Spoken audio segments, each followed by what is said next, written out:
வணக்கம்.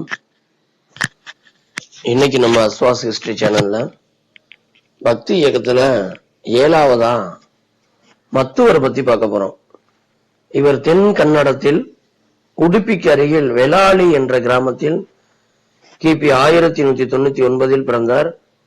இவர் மத்திய கேகன் என்பவருக்கும் வேதவதி என்பவர் என்ற அம்மையாருக்கும் பிறந்தவர். இவரது தந்தையார் இவர்கிட்ட பெயர் வாசுதேவன். இவர் இளம் வயதிலேயே துறவரத்தை மேற்கொண்டார். அச்சுக பிரகாச சாரியார் இவருக்கு தீட்சை அளித்தார்.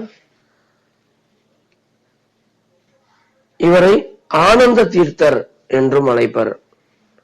இவருக்கு இன்னொரு பேரு ஆனந்த தீர்த்தர். இவர் பக்தி நெறியை பரப்ப வடக்கேயும் தெற்கேயும் யாத்திரை மேற்கொண்டார். இவரது தத்துவம் துவைதம்.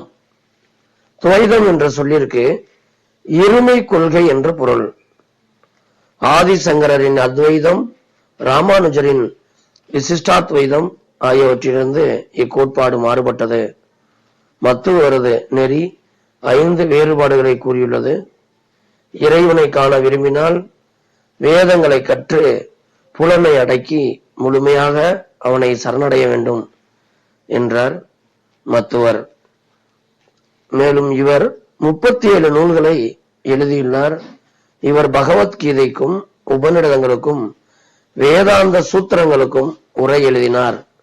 மத்துவரால் எழுதப்பட்ட துவைத வேத நூல்கள் சர்வ மூலம் என்ற தலைப்பில் தொகுக்கப்பட்டுள்ளது.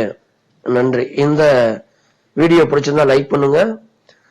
நம்ம சேனலை சப்ஸ்கிரைப் பண்ணாதவங்க சப்ஸ்கிரைப் பண்ண வைங்க. அதுக்கு அடுத்தடுத்து போகக்கூடிய வீடியோஸ் உங்களுக்கு வரும். இந்த தலைப்பு உங்களுக்கு டிஆர்பி, டிஎன்பிஎஸ்சி, டெட் தேர்வுகளுக்கு வரக்கூடிய கேள்வியில் அடங்கியது. நன்றி.